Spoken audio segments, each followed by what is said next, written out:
information here.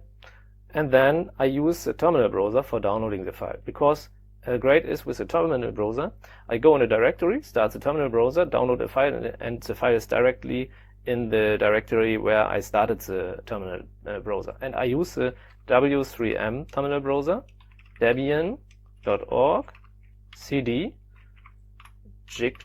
jigdo cd. And then here we are on the Jigdo website, like I showed before in the graphical browser. And here we have the links.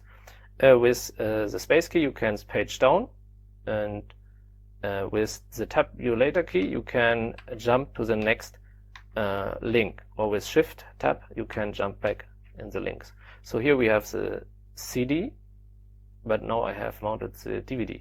Okay, let's do the DVD. But here we have the stable release, you see. So we have page down again, and now we have here the testing DVD. And here testing AMD64, and here we are DVD AMD64.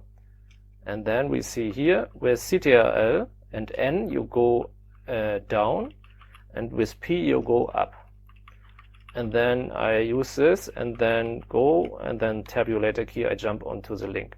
And when you type enter or U, it's opens the file in the browser as a text file.